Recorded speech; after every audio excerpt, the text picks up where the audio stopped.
Hello and thank you for joining us on Media Hub. I'm your host, Don D. Sanchez, and today's episode is named The Next Big Thing. Our guest has worked on many different projects as a DP and camera operator, and her name is Abigail Rath. Abbey is quickly making her name for herself in the industry, and today she's here and she's going to share her insights on what it takes to propel your career to the next level. So without further ado, let's meet Abbey. Abbey, how you doing? Hello. Thanks for having me. Hey, I'm so glad you're able to make it. I know you're actually away on a shoot and you're actually working today, so we're going to make this pretty quick, but I know you have a lot of insights for our viewers, so I really appreciate that you were able to be on the show. I appreciate you having me so much. Yeah, so Abby, why don't you, because me and you, we worked together only once, me and you together, but you've worked with our team here at IPG on several jobs, right? And they always came back saying how cool you were to work with and everything like that. And so when I got to work with you, I was like, she's a very cool person, you know? And you actually helped me out on a job because I knew that the project that came into our company, I was like, I know I'm not gonna be able to deal with this person. So I was like, who can I get to do this job? Who can I get to do this job? And boom, I called you and you're like, sure, let's do it. And you did an amazing job. So I know you have a great personality. You know how to work with clients. You work with the team very well. You know how to lead. But tell the people a little bit about yourself, how you got into the industry. How I got into this industry, that's like just the life story in general, because I was always that kid who grew up loving cameras, got really into photography when I was young, and started working as soon as I went to a weird high school. So they gave me a lot of opportunity to learn there and to just also go out and do stuff like PA or whatever came up, and they were flexible with my school schedule because I argued that that was more important. And it has definitely paid off. So that's kind of how I got my start, but it wasn't really traditional through film school or anything. I started as a PA. So you're saying that after high school, you didn't even go to film school. You just started working right in the industry. You got right into it. Yeah, I went to a community college for a couple business courses, and then I remember a very important phone call with one of my parents, and I was like, I hate business, and everyone I know works in the film and TV industry here. And this was also in Wisconsin, where there's not that big of a market. So I Right. just felt like it was one of those things where life points you in a certain direction, and you just have to keep following that. And my professors even were like, hey, school's always going to be here if you want to come back next semester. That was the semester I told them I was going to work at the Atlanta Film Festival for a couple years into that, and I just never have gone back so far. That was like 7 years ago. Wow. Wow. So let me ask you this. How did you get your first real job like out of high school then? Explain that. Uh, what do you mean real job? Like a job on set? So yeah, your first job. Yeah. What was your first job Yes. on set? Okay, so my first job on set was the PA job. It was for 2 weeks, like the last 2 weeks of my senior year in high school. I was 17, and in different ways, I was the only PA on that indie film, and in different ways, the director, the AD connected me with a great production manager in the area who I ended up working on as a PA on commercials and like halftime shows. Because I'm from like Green Bay, so there's a lot of ESPN, there's a lot of Packers, there's a lot of Cellcom commercials. So like that was like my life for like 4 years, and then at the same time, I was working at that was my first adult job, was at a nonprofit Christian radio station, working and doing all their social media, photos, videos, and then I ended up leading more into the production stuff and went into film festivals and stuff. And I don't know, alongside I was always shooting weddings too, so I was just trying to do as many different jobs. And I was living on my own, so I was trying to like make an income. So whoever would pay me to pick up a camera and shoot something, like I would do it. You know what I mean? You're a hustler. Yeah. So let me ask you this though. Can you navigate, like, how did you get your foot in the door? Because let's say there's a lot of people like you. Yeah. Not everybody's college material film or just, Sure. university material. And that's okay. That's fine. You know what I mean? There's nothing Yeah. wrong with that. But so you might have people out there and they'll be like, I want to get in the industry, but I really don't want to go to school. But I'm a fast learner. I'll ask questions. I know how to deal with people. I'm a quick learner.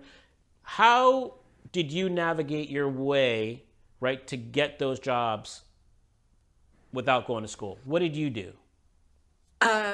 the first thing is that it's a mindset. You have to have the mindset of being a self-starter and as well as a lifelong learner.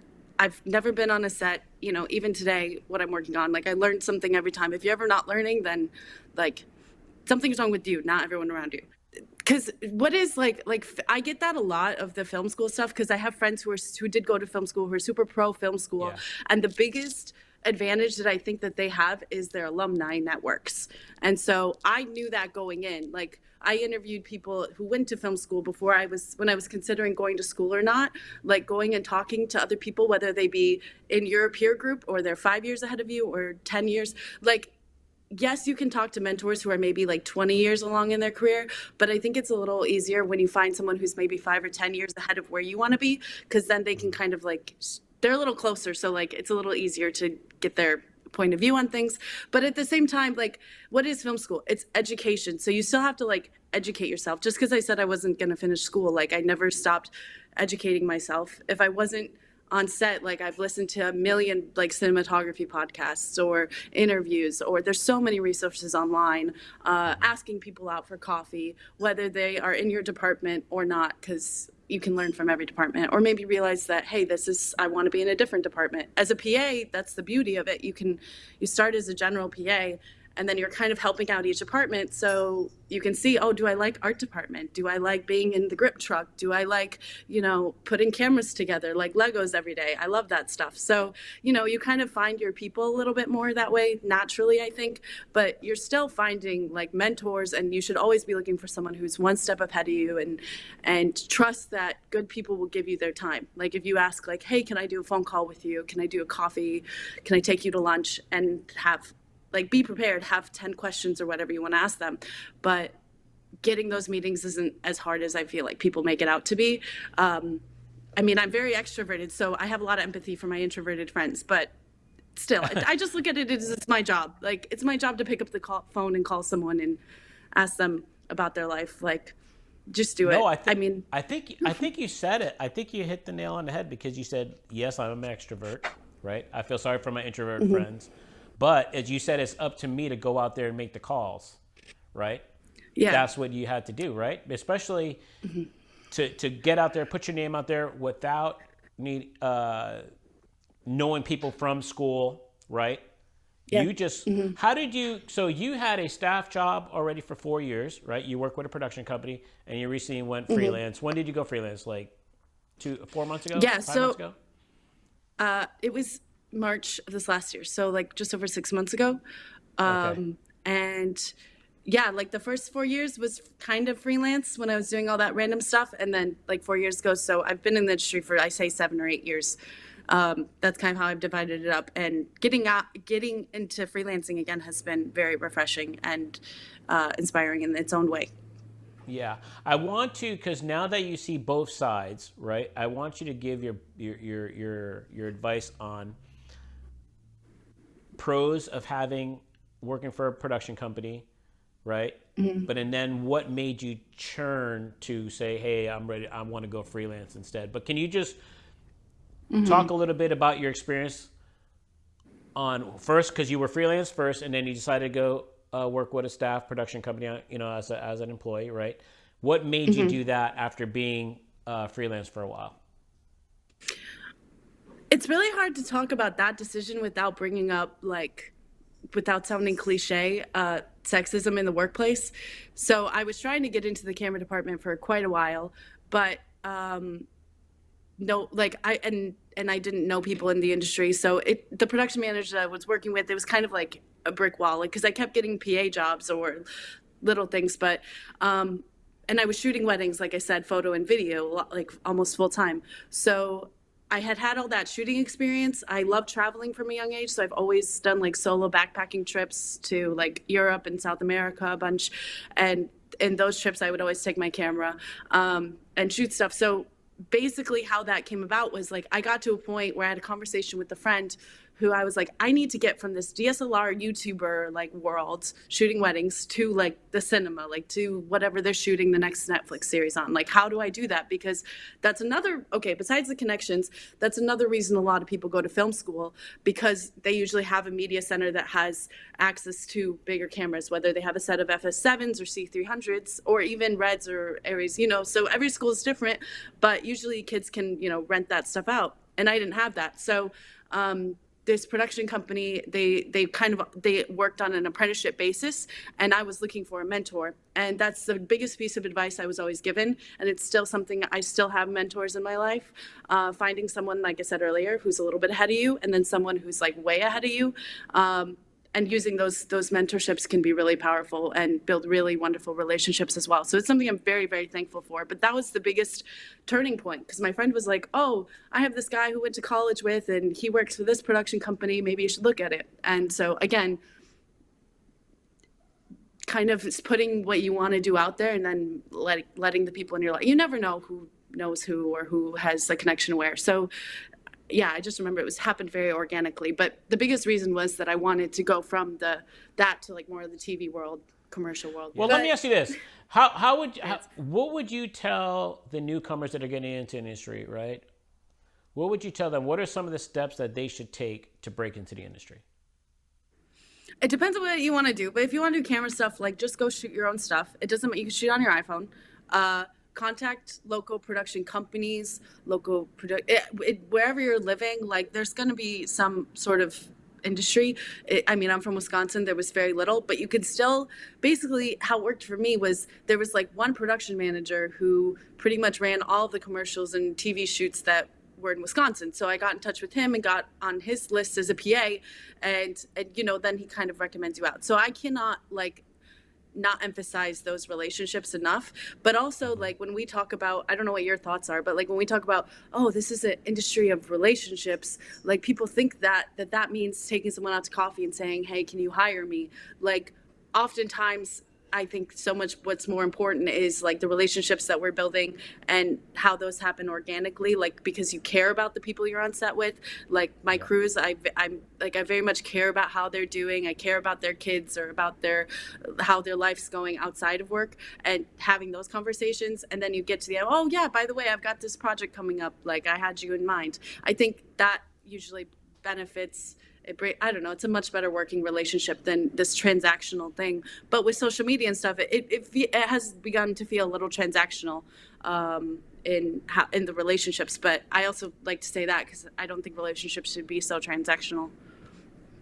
And because I watch your post a lot. Like, you post a lot. You definitely do, especially with your traveling and things like that. But it definitely. People get to know you. People get to see how you really are, you know? But being on set with you as well, like, there's no different, you know? You're the same out of work than you are at work. And I agree with you. The way you're going about it, as far as building relationships on set, you're going about it the right way. It's not necessarily about, oh, let me take you out to lunch to see if I can get some work out of you. No, it's not like that. You know what I mean? Keep doing what you're doing, and you'll be fine. I promise. But here's my next question, and I think you said before about your apprenticeship. So would you agree that internships, apprenticeships, and volunteering are great opportunities for newcomers in the industry? Yeah. So they should definitely look for them. 100%. Like, you should.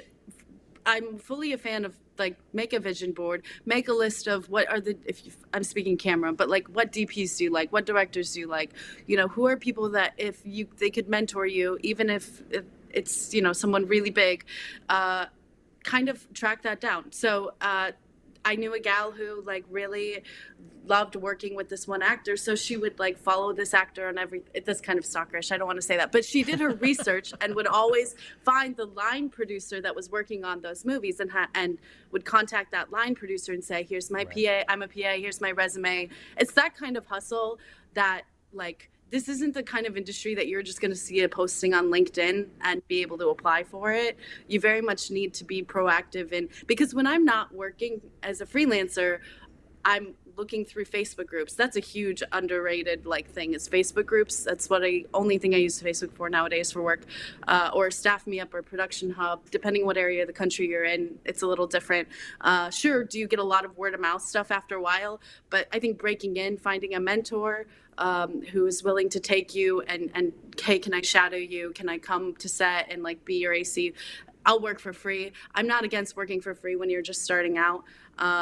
PAs work next to nearly like nothing, and they work so hard. So when someone says, I'm glad you said about the working for free, because when I got in the industry, that's all you have to do to really get your name out there. yeah, And get to know people and get on sets was my first year out of school, I worked for free 90% of the times. I said on another show, I made $6,000 the first year out of school. $6,000.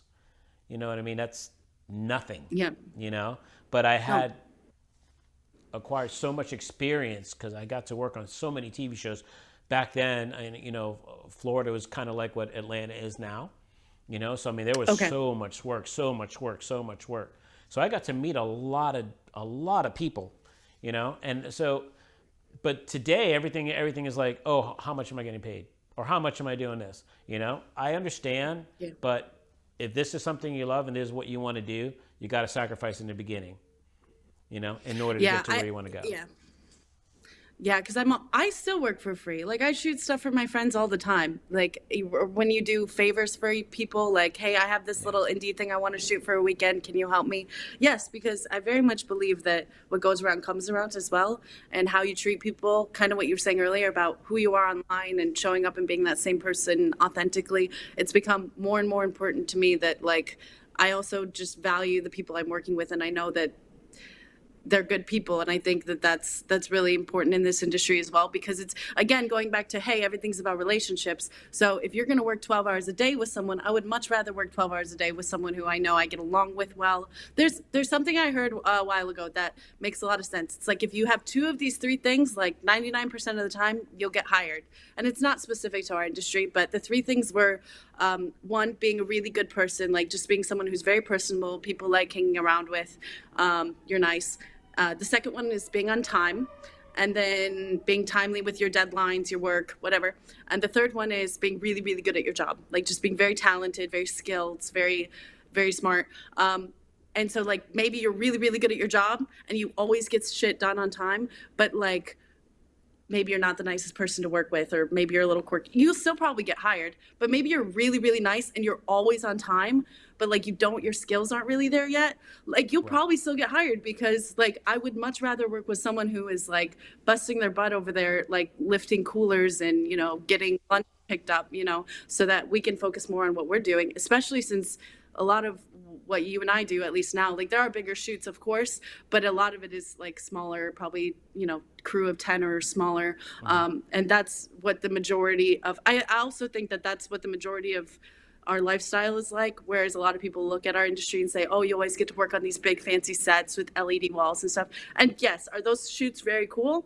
But yeah, of course. And I'm thankful. But like, most of the times, like we're getting up at 3 a.m. and going to do a Good Morning America thing or something. You know what I mean? Like it's not as glamorous as it also seems to be, or it's midnight and you're still in the office taking cameras apart because you got to get back to the rental house by 8 a.m. or whatever the rules are. Like it's not always as glamorous as that's what the people stuff think you it really is, want to but... post, though. That's the stuff you really want to post. You want to post at 2 a.m.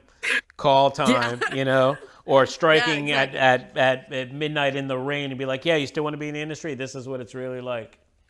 Like I had one of my mentors who I'll never forget. He was like, if you don't love, unloading the truck and loading up the truck at the beginning and end of every day, or whether it's that or it's your grip truck or, your office, whatever, if you don't love that part of the early morning and the late nights, like it's going to be really hard for you to make it in the long run. And you can tell a difference when you're on set working with people who have kind of come up through that and have had to put in those hours, versus someone who, because there is a level of nepotism. So sometimes maybe you have a client who doesn't totally understand the crew's needs or what it's like to work that hard. But at the end of the day, like if like as much as like the job might be crappy sometimes, it's kind of like the camaraderie of we're all in it together. Like, and that's what gets me through a lot too.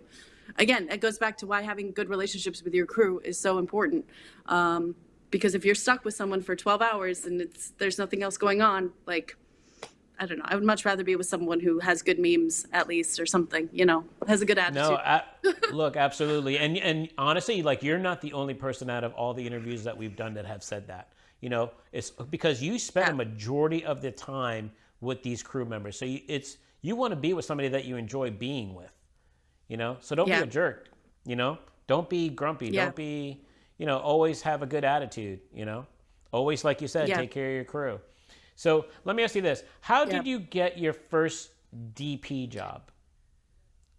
Um, I don't know what level you would consider that, but like I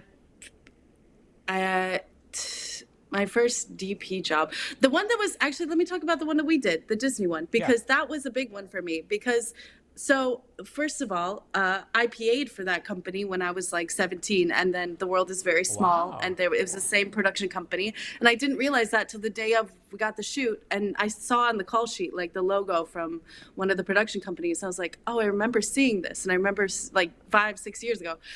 So that was a very circle moment, but also because that producer had reached out to me personally and asked about my availability for that, and Yeah. it was a bigger shoot for Disney for some of their Disney Channel like promo stuff that we were doing, and it wasn't Right. a huge big shoot, but it was bigger than a lot that I'd done before, and we had amazing cameras, and you helped me a lot with that, and I was so glad that your team was there. But that meant a lot to me because the producer, even in the planning and the gear, and I was going over what we would need, and I remember I was calling you like, am I thinking through all of this correctly? Are we missing anything? Right. And so him putting all of that trust in me, and producers putting their trust in me, like that meant the most to me. And so that was a really good moment too. That was one of my first bigger DP projects. How long did it take for you to transition from, because you said you PA'd and things like that, to the DP role? Oh yeah. So no, that's one other thing I wanted to say about film school or education or whatever. I learned a lot of different positions. Like as a PA, you'll spend a lot of time in a couple different departments probably. Maybe you'll find one you really like if you really like art department or really like lighting or whatever. But one of the biggest things that I've learned from some of my mentors is how to work different positions. For one of my mentors, I was his audio op for like the first 6 months before I even touched a camera. And so now I know, which this has happened before, where I show up on set and something happens and my audio guy doesn't show up. Okay, I can run a mixer on the field if I need to. Right. And the biggest thing that this has come in to help in the last couple months is being a PA, and you kind of grow up, so you know the AC stuff, you know the camera operating stuff, you know the DP, like you know how to grip, you know how to gaff. There's also, if you're interested, there's an insane course in Atlanta run by this gal who's a producer called the PA Academy. I forgot I did that too, but it's a 2-day intensive, like 10-hour days, and it's like she goes through, this is how everything would be on set, this is how you need. So for someone who hasn't gone to film school, there are options like that that will get you That's the pretty cool. on-set etiquette education.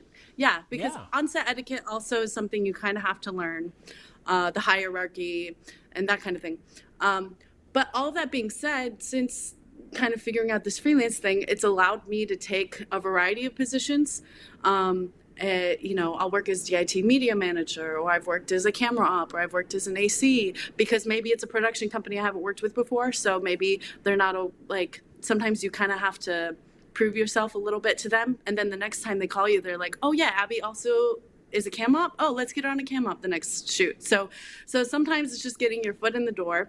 And so if you are humble and you're like, okay, I'll take like an AC position instead of a cam op position, maybe there's something for me to learn here. For me personally, I've really wanted to get back into narrative. I did a lot of narrative when I was freelancing way before as a PA on some indie stuff. And recently I was able to get on a couple other indie things that happened over the summer in Florida when the industry's been a little slower. And I took AC jobs because narrative isn't something I was super familiar with. Most of my stuff is unscripted, commercial, corporate. That's also kind of what you learn, is the different genres, I guess, of our work. But I learned so much from that set as an AC, but then also it gave me the confidence to kind of see how they were shooting it and be like, oh, why didn't I think I could do a narrative? Like, this is like the same thing I do normally. It's just kind of organized a little differently because you're doing scenes instead of just coverage of an event or a conference or a corporate thing. I don't, does that make sense? Like, No, it does make sense because as you said that, yeah. I was the same way about commercials. So I started out as sitcoms, game shows, and then the same thing, corporate, ENG, EFP, a lot of promos and things like that. But when I did national commercial spot, I was a little in my head, and I was already like well into my career. And when I did it, I was like, this is it. Like I could do this no problem. Yep. You know what I mean? It's just a different format. Yeah, it is. It is because it all works the same. You know, Wayne? It all works the same. Okay, so what would you say, right, for newcomers that are coming in, right? What is one key thing that you should tell them about this industry? What should they expect? I feel like it's just that. I feel like it's being flexible. Don't lock yourself. I would advise don't lock yourself into one position. Have one position in mind as your goal. Like if you want to be a director or whatever, like you could work towards that.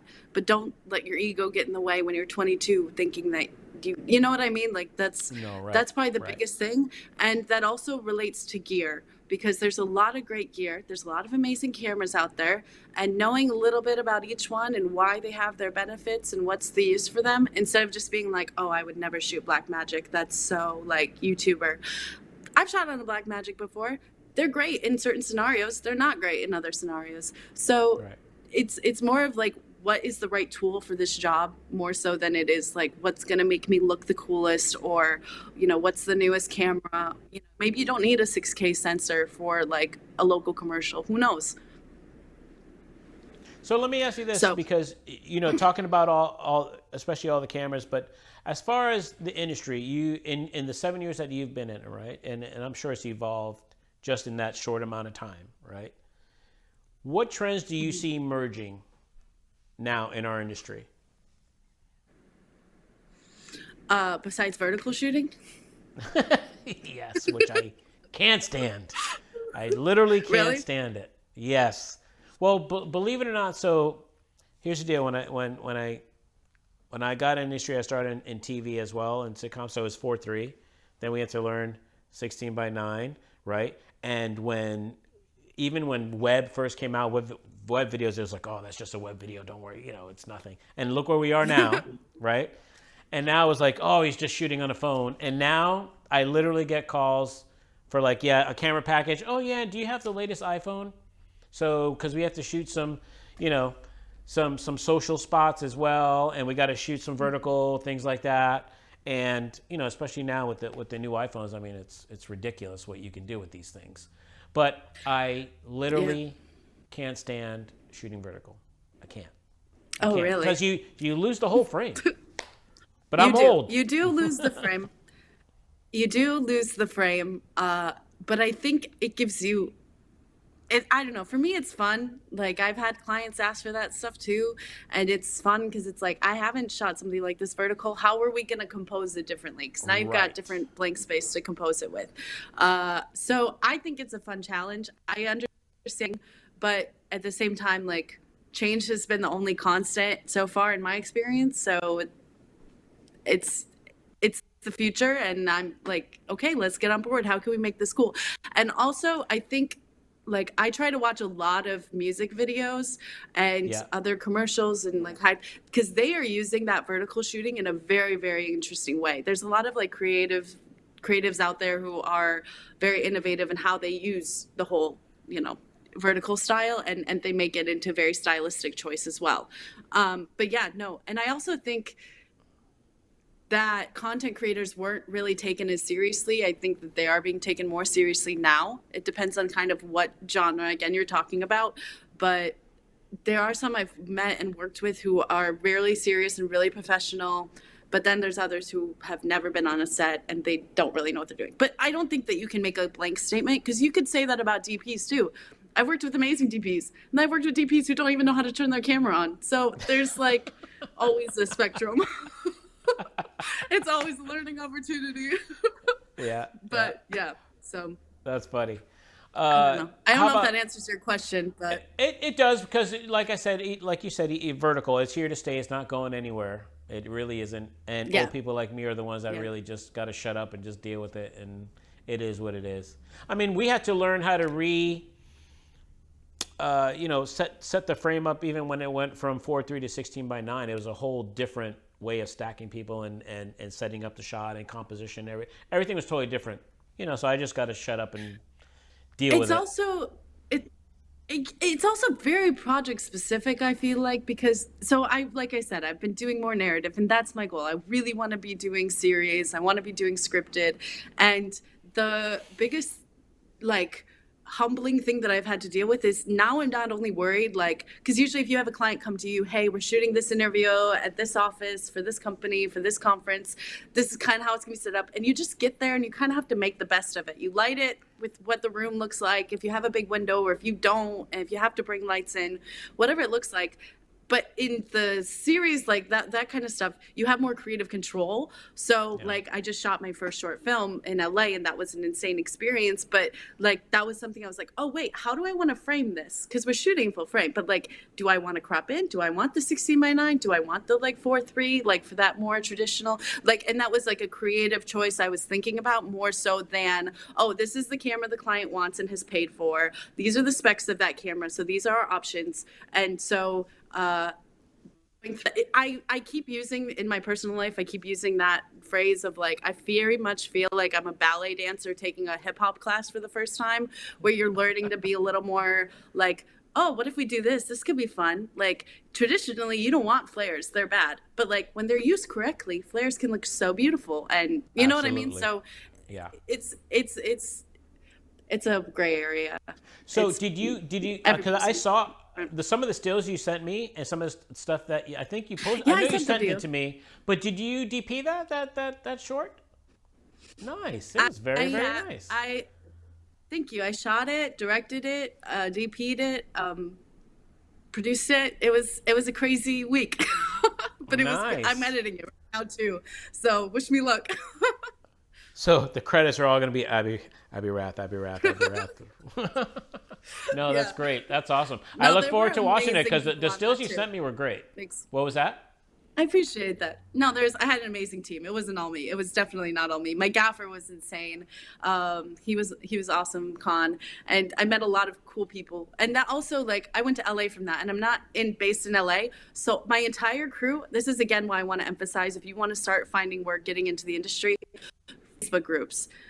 I know none of us use Facebook anymore. I certainly don't, unless it's for like work, really, because those Facebook groups are where somebody will post, hey, like we need someone here, and they'll list it, they'll list the position, they'll list that. Here's an email, send your resume. And if I'm not on set somewhere, like morning routine is sitting there for 2 hours and kind of going through all of the Facebook groups, all the ads, and just sending my resume out. Because also maybe they don't have something for you this time, but they might be like, oh, this girl reached out and she's in Florida or whatever. So they'll think of you next time as well. So there's a lot to say about Facebook groups and kind of putting yourself out there.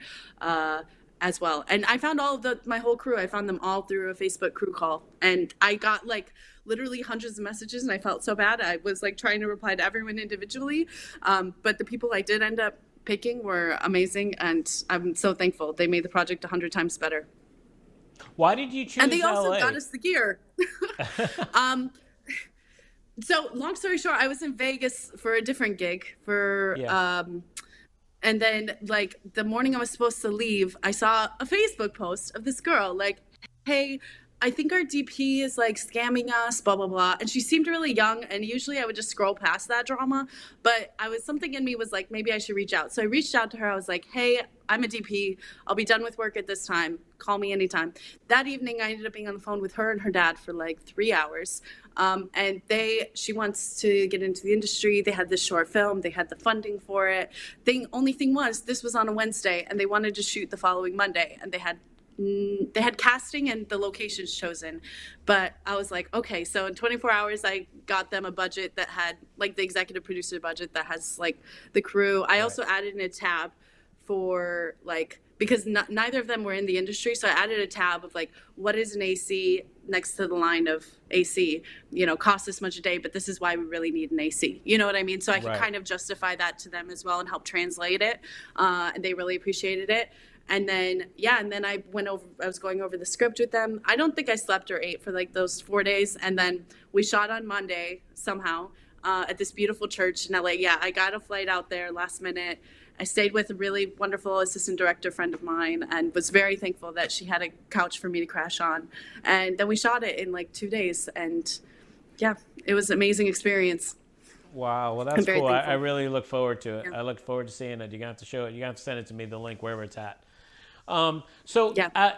Through the 7 years that you've been in the industry, what would you say are some common challenges that freelancers face? The one I was going to say earlier is I think it's really important to know a bunch of different positions, or even as a head of department, like you have to know what your audio guy needs so you can also empathize with him, right? Like, because I'm sure audio guys get sick of asking for people to wait for room tone. So if you as a DP know, oh, wait, I got to give him time for room tone. You know what I mean? So like looking out for your crew and knowing what they need comes with like knowing all those positions. But then also, so that's the leadership side of it. So the problem that I've run into is if I'm working for a new production company I haven't worked for before and I sign on as a media manager, they know me as a media manager. So that's a little bit because people are dealing with so many freelancers, so many, so they're like, they think Abbey, media manager. And so that's something I've been a little more just careful about, because I really want to put myself out there as like, I'm a DP and I know what I'm doing, as well as a camera operator. I will never say no to a bigger opportunity, like you mentioned earlier, national commercial, and maybe you take a lower position because it's, something much bigger than you. But that's kind of in the way you market yourself as well. So I post my DP work. I might not post like, hey, I'm media managing, because it's also part of how you want to be perceived. And so if you're really trying to get work as a DP, and especially as a woman, I think that is so important, because I cannot tell you, I think it happened with him. I remember someone showed up, a producer, and they started talking to one of my audio guys like, hey, like, so this is what we're doing today. And my audio guy was like, I don't know, I'm just going to boom it. So talk to her. Wow, I gotta say that Eli, I'm gonna ask Eli. Eli, was that you? He says it could have been. It could have been. He said most likely. Yeah, I'm pretty sure it was Eli. But no, I think it's so funny, and I take it pretty lightly. But as a woman especially, you kind of have to stand your ground on that, and be like. It's so weird that it's so weird to me that that's still happening, because when I first got in the industry, man, I probably knew maybe 2 or 3 women camera operators. That's it. And today it's women in the technical side of things. It is by far 100 times more women than it was back then. And so to me to see that, I can't believe. I mean, then again, I'm not a woman, but it's just so hard for me to see that, because I think I thought it was so different now, because there are so many women camera operators and DPs out there now. I think there's something to be said about what's in front of the camera versus behind, because I have consistently seen a lot more diversity in general, not just, you talk about color. I've seen a lot more diversity in front of the camera than behind the camera. I personally don't really know any other female camera operators a lot in Florida. A lot of that I follow or that I look up to are in the LA area. There are other women I work with in Florida, of course. But then I've also run into issues of I personally decided to take a headshot off of my resume, which I didn't know why I had on the first place, after I realized I was hired based off of my appearance once, not off of my credentials. So there's definitely stuff like that happens. And it's kind of just normal. But at the same time, I've very much realized how important it is that you use your voice, how important it is that you talk about things. And at the same time, I just heard a girl talking about the other day that she saw something happened. The other girl didn't want to say anything. So she said something, and she became the problem of oh, she's trying to get this guy fired. So that kind of stuff definitely still happens, and I don't really want to bring down the conversation, No, but no, of I could course, tell yeah, stories but about that. You know what I mean? yeah, yeah, yeah. Yeah. It's just sad that Yeah. that still happens, and it's Yeah. to be hired for a look instead of what you know too. I'm gonna apologize for that because that's definitely wrong. You know what I mean? Especially, It's I not want to. you, but I know, I know that. I know that. I mean, like I I'm the always, I hired you on that other job because I knew your attitude and your personality would be a great fit for the project. See what I'm saying? As a business yeah, owner, I yeah, have to do that. I knew like I would just be frustrated with that specific client. Like I knew like yeah, I would just be like this all day. So for me, I have to put the right person in there to make sure the client is happy, and not only that, but the job gets yeah, done correctly. And they ended up loving you. yeah, They ended up loving you. She had yeah, nothing but great things to say about you. So, and I told you that. I told you that. I yeah, love letting the crew know when people say good things about them. You know. yeah. I appreciate that, and any feedback I get, positive or negative, I love because uh, I also realized doing a little short film, like I was kind of looking to my team because it was something that I hadn't done a lot before. I'd never shot something like that on my own with so little planning. And Yeah. so I realized really early into the day that like they're not going to if a shot looks good or not because I'm the director and the DP. So they're going to do what I say. And Yeah. it also I have to be confident in that, so it pushes me. And I can't talk about the growth and confidence as a freelancer without talking about your personal growth, because you know as I've gotten older, I realize my personal life really really affects how I see myself, and how I see myself as a freelancer, or whatever. Like, you are your own business, and so Yeah. if you don't even believe in yourself, how is somebody else going to believe in yourself? Because you're in Absolutely. yourself. So that's why it's so important that you have standards, that you have this is how things run. And I always give that caveat, because so many of my mentors were older men who have been in the industry for 20 plus years, and they know so much, and I can't express my gratitude enough for that. And I do think the industry is changing. And I think it's because of people like you. I think it's because the industry only changes if we are like holding ourselves accountable. You know what Right. I mean? Because there are people who Right. will like say, I don't know, they will say, hey, we have to have a woman on this because of, diversity, or the agency wants that for numbers. Like, diversity hires all happen all the time. So it's kind of like, the best way I've seen it is like, yeah, you might be a diversity hire, but then what you make of that is like on you. You know what I mean? Right. So if you work Right. hard and you prove yourself, maybe you got a foot in the door because like they needed a woman on set or a person of color on set or something. But like, the Yeah. reason they're going to call you back, this is why I say your attitude on set should always be so that you get called back next time. I remember when I was PAing on a Samsung commercial with a ton of like YouTubers way back, and there was another PA who, like, it was his first job or something. He just got out of film school. And basically, I had a 2-hour drive back that night. This was in Milwaukee, Wisconsin. I lived like 2 hours away, and it was like a snowstorm that night, so the driving was dangerous. And I was PA, so they didn't provide me any accommodations or travel or mileage or anything. But I said something like that. He was like, "Oh, how far is your drive tonight?" As we were wrapping up that evening, cleaning everything up. And I was like, "Oh, it's like 2 hours. It's not that bad." He's like, "Oh, but there's such a bad snowstorm. You should start driving now before it gets worse. Like, have you said something to the producer?" And I was like, "No, because I haven't been wrapped yet."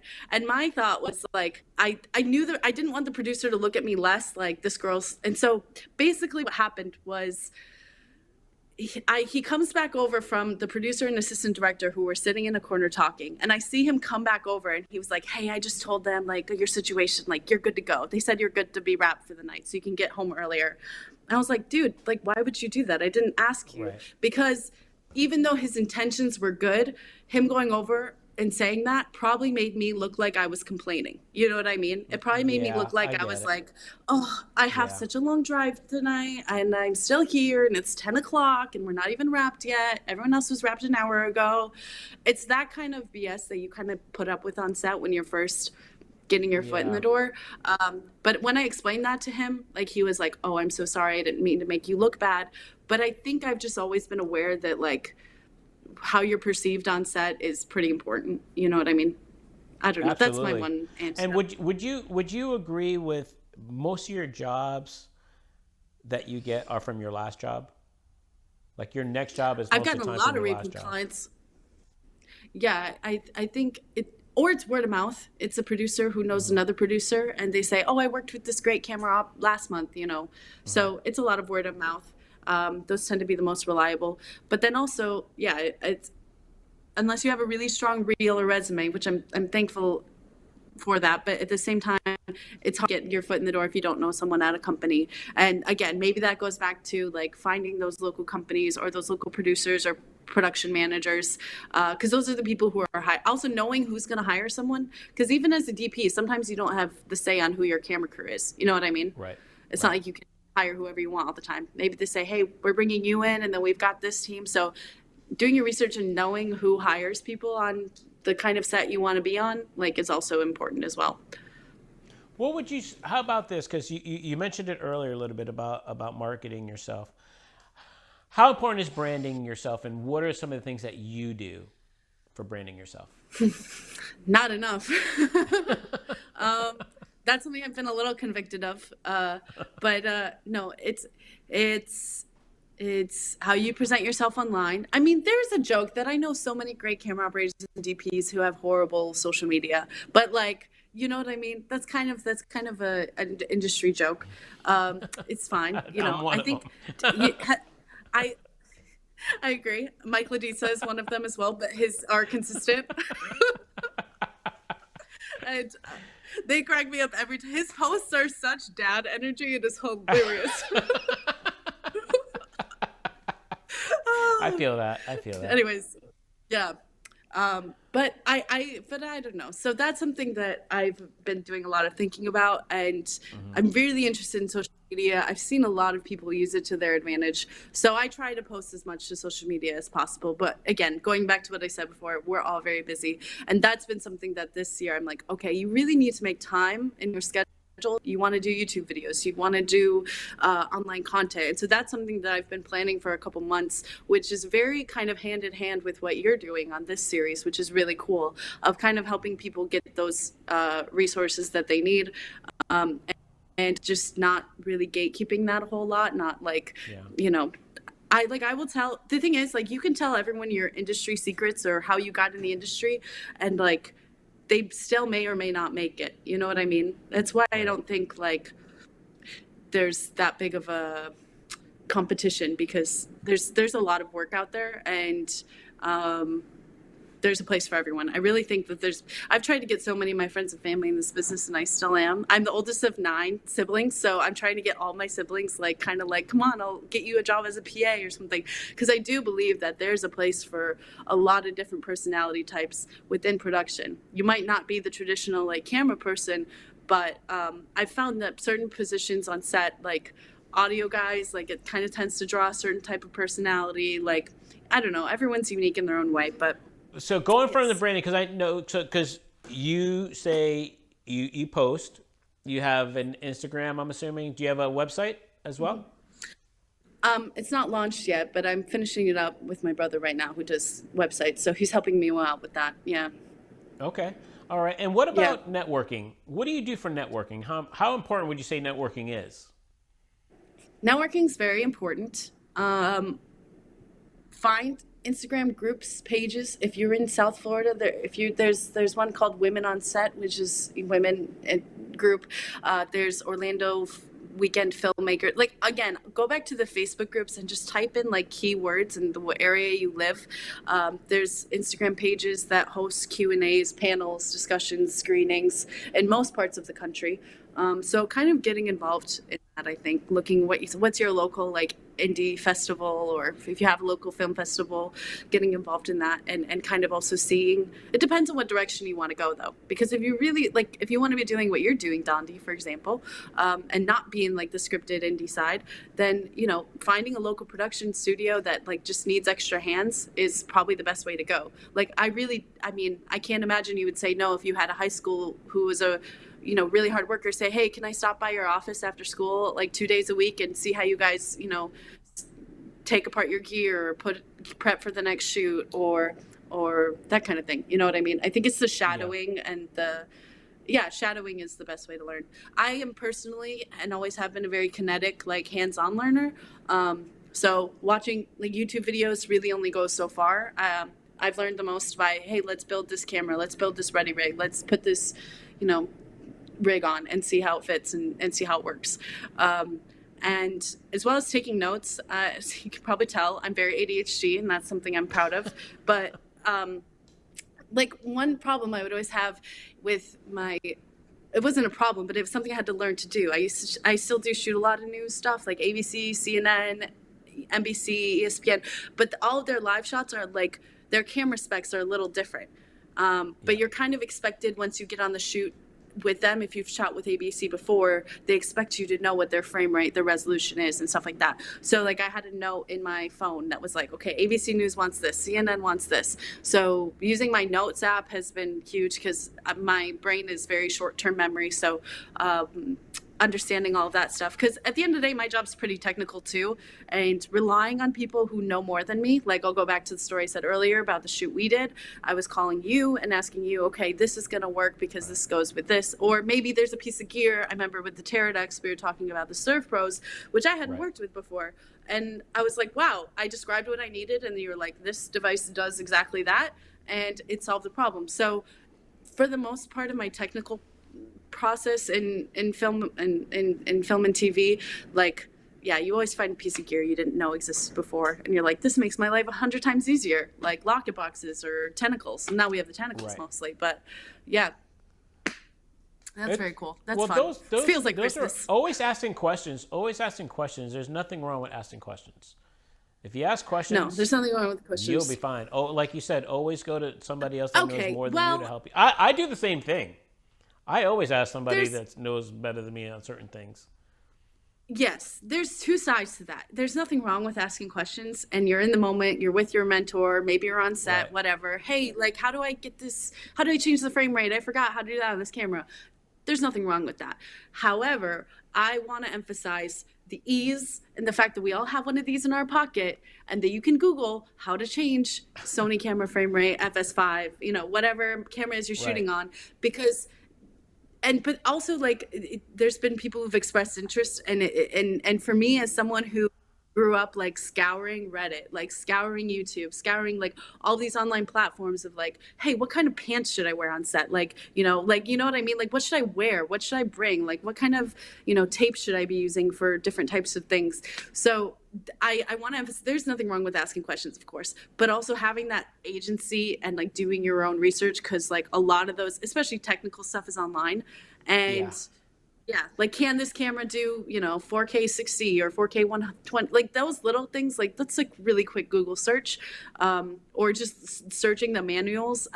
It sounds Yeah. really boring, but like it's something you have to do, is kind of just skimming through camera manuals or whatever device you're working with. This is just camera stuff I'm talking about, but I get why you're saying that though, because you don't want to be the one that looks too green on set either, because people could tell real yes. quick. So I understand why you're Yeah. saying that. That take the time and do some research. Yeah, some questions are good, but however, not Yeah. all, because you don't want to be known as the newbie on set as well for that. I get it. I think I was more saying it for like myself, because I've gotten questions like that, and like how do you put together a production budget? And I'm like, you can Google that.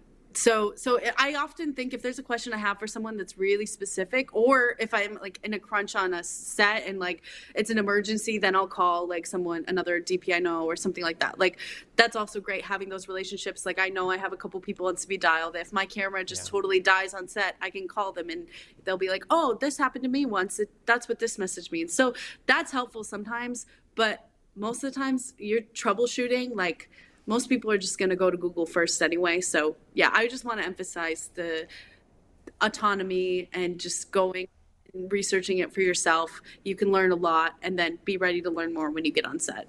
But no, and I also don't think that you should ever make anyone feel stupid because they learned to do something differently than Right. or if they learned, I think you find that a little bit between like what the non-scripted or like commercial corporate world versus TV series versus film, like even between those, even between like stuff on East Coast, West Coast, and they have different lingo for different things. That's why I go back Yeah. to like knowing your cameras. If you know your gear really well and you know how to communicate the vision you have, then you'll get so much farther than just memorizing a textbook of like text words, because like it's that can change. Like I've worked with crews from LA and New York, and they say different things, or they might call an apple box different things. Like they have the whole hot dog versus what's the other one, hamburger, so Listen, sometimes I get lost on that, but I get lost too. I mean, I know what you're yeah, talking about, especially with the Apple Box. A certain way is a different name. I'm like, look, when I went to yeah, school, it's just put it on the side or put it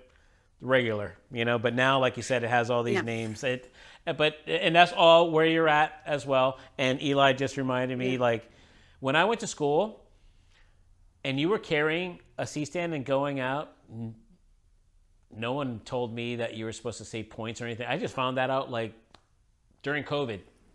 We had an intern Really? here, You haven't said and points? he's I had no idea, and he's like, we're striking this podcast that we were filming in the studio here, and he's like Yeah, points, and I'm like points. I'm like, what the heck is he yeah. talking about points? He's like, you never heard of that? I'm like, never once on set. And then once he told me, next time I was on set, I heard everybody saying it. And I was like, That's funny. oh so I came back and I'm like, Yeah, yeah, so that whole points thing, I guess it's the thing. I guess it's the thing. it But is. like you said, it all depends where you work as well, what region you work at for those certain things, for certain names, and of things as well. But it's all up in the air. I mean, And it's all how you okay, take it, I guess. yeah.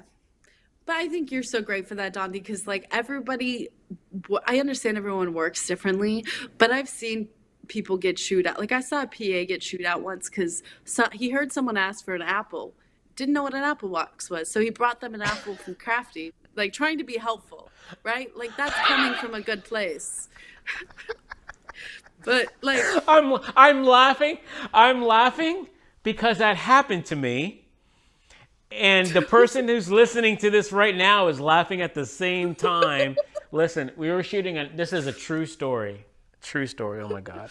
We were shooting a national TV commercial for Academy Sports. It had to be it was whenever we shot in the store, we had to do it overnights because we had to wait for the store to close down, right? Because we couldn't stop business. mm-hmm. He said it was 3:45 in the morning. That's what he just told me in my ear right here. So I'm like, hey man, grab me an apple real quick. Literally comes back. He's like, he hands me the apple. And I'm like, what the hell is that? I'm like, so it He's dawned not on him wrong. like, oh my God, this is not what he meant. He meant an apple box. You met an apple box. I'm sure I've done stuff like that. You know, Oh my God, when he said that, oh my God, I knew it. He probably thinks so funny. I told you that story, but I But never told anybody that story. I let him no, tell it. you didn't. Somebody else told me that. Like, yeah, no, it's fine. But at the same time, like the way but even like, I just want to say this because like being on set is intense sometimes. There's a lot of Yeah. intense emotions. Sometimes people like get really short with you and it's not, whatever. That's one thing I love about working with your team. You guys are so Yeah. wonderful and I've never seen that, but it does happen. It does happen. Yeah. And I don't think it's acceptable. I don't think it should be normalized. I will Right. say the more women on set, the less that happens, I feel like. But I've been that person and I've seen so many people get like, they're trying to make like feel less than. And okay, this is the other thing, which I have to say is that women in the camera department, everyone I talk to have had some sort of an experience of someone being like, I don't know, intimidated that they might know more than them and they get treated worse because of that. And Wow. it's really sad, but it's happened. That's what happened to me this last summer. And I Man. realized that like that's just the way the industry works. But at the same time, my philosophy is like I'm always going to do a really good job. I'm going to finish the job I came here to do, Yeah. and I'm going to keep pursuing my career and keep doing my thing. And if someone's like mistreating someone, like maybe their career won't go as far. Like, but that's like not on me, and that's not anything I have to worry about. All I can worry about is how I'm treating people. And I have, like, there was one time I was short with someone on set, and somebody called me out. She's like, "You shouldn't talk to people like that." And it was because someone came up to me and I was really stressed, and I said, "Hey, can you take this conversation elsewhere?" And I was short with it, and I was very stressed, and I'm not proud of that moment.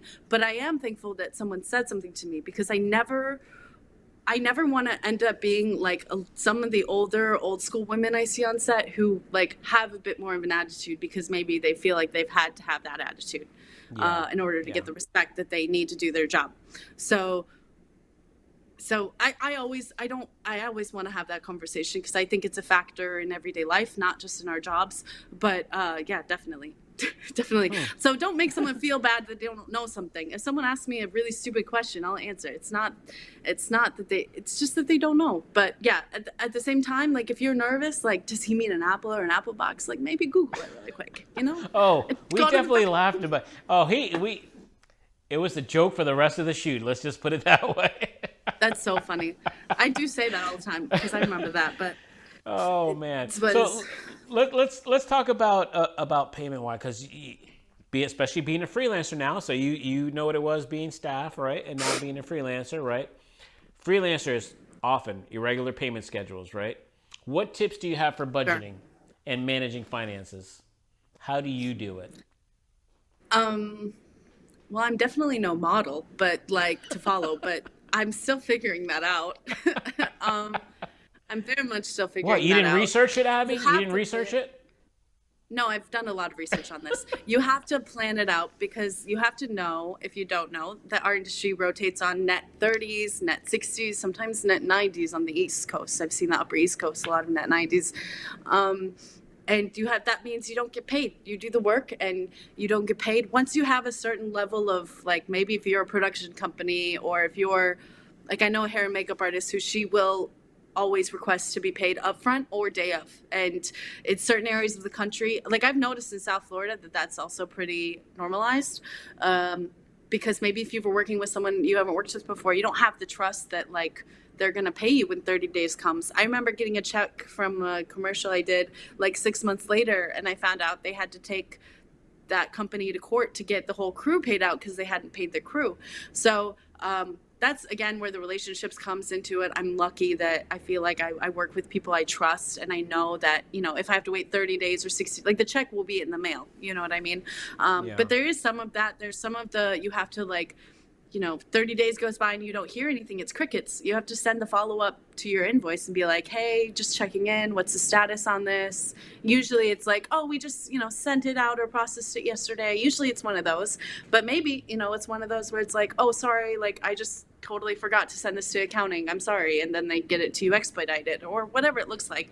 But definitely having some sort of savings is the number one thing, which is kind of a curse when you tell a camera person that, because at the same time, a camera person is like, what can I spend my little bit of extra money? Am I going to save that, or am I going to spend that on like a nicer camera, you know? Right. So, or maybe a new set of lenses or whatever it is you're looking at gear wise. So I definitely balance that because I'm a little bit of an impulse shopper when it comes to camera gear. So you have to balance that.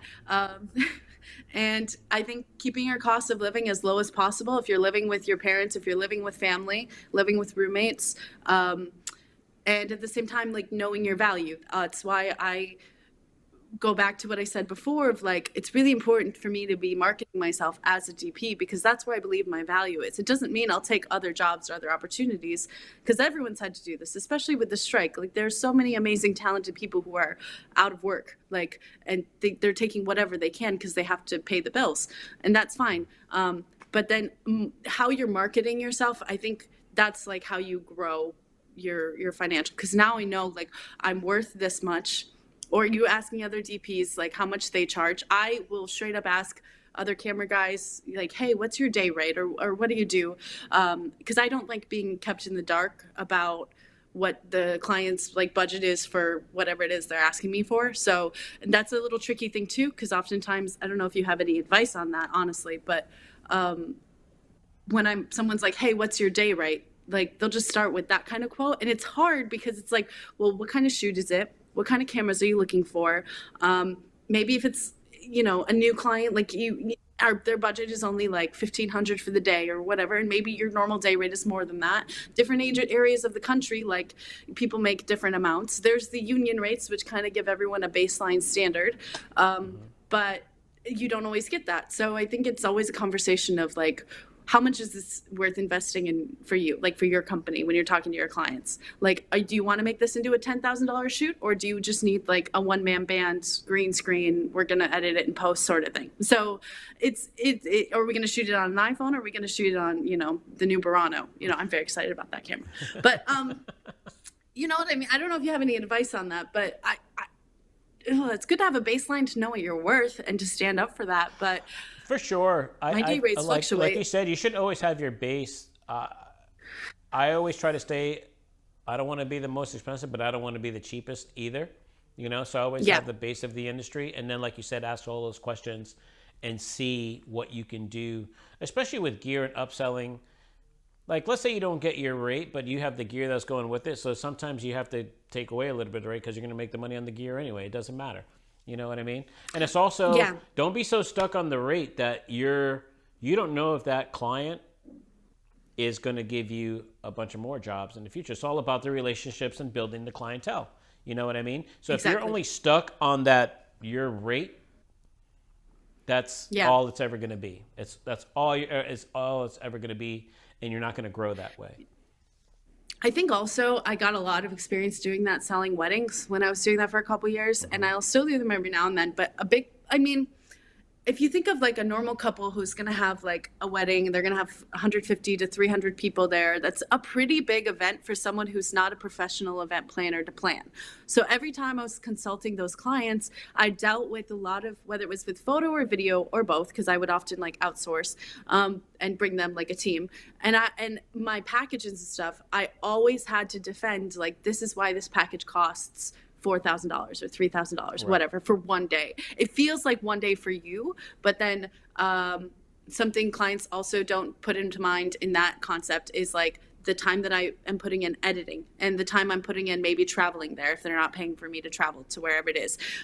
So having those conversations and then also that's one conversation you can have is say, because they look at it and they think that you're making $3,000 in a day flat, and we're not. First of all, as freelancers, you always have to think about your taxes first. So like 30% of what I make, I put aside. And it's maybe a little but that's about like what we have to do for taxes every year anyway.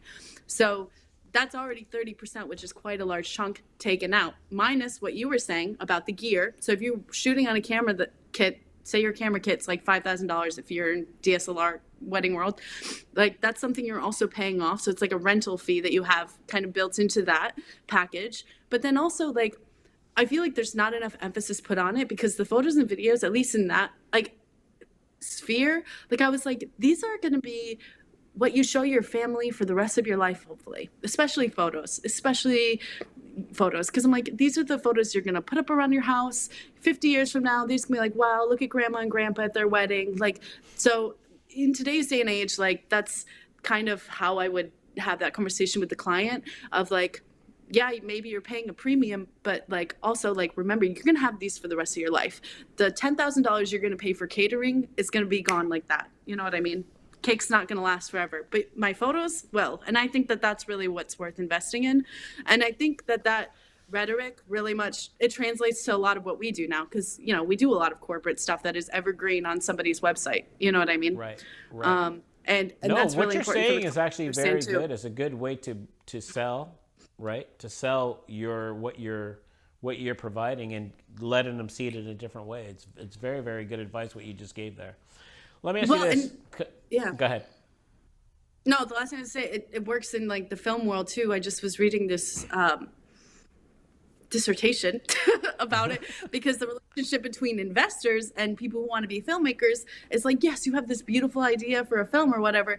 But at the end of the day, films are really only a vessel for somebody to be able to, it has to be a business model in some sense because somebody has to make the money back. If you're going to spend, $1 million putting this thing together, that's not nothing. So how can you make that back? And having that plan ahead of time really is what helps people get a lot more on the investor side. And so that's why. So Abbey, that was really good. I'm glad you brought that up too on on the business aspect as well, because you know it's one thing to be creative, but you always have to have the business model with it. Now, I want to talk about how you balance your home and work life. How do you do that? Because as you know, this industry is very chaotic. You could work weekends, nights, holidays. It doesn't matter, right? You could be on the road like you are now. And how long have you been on the road now, Abby? Since October 10th. What day is it? Like a Since month October 10th. almost. Okay. And before that, you said you were in LA and then Vegas or something like that, right? Yeah, yeah. I do travel So as much as possible. yeah. So how do you maintain the home work life thing? How do you balance it all out? For me, my most important like personal life people are my family, and that are my siblings. So I try to see them as much as possible. Most of them live in Wisconsin. So I knew like from starting this when I was like in high school, like I always knew I was going to move away and that would have to be far from my family. So mentally it's something I was always prepared for. But doesn't make it any easier. So I definitely miss them a lot. But I mean, I've had a lot of really frank conversations with mentors who are maybe 10, 15 years ahead.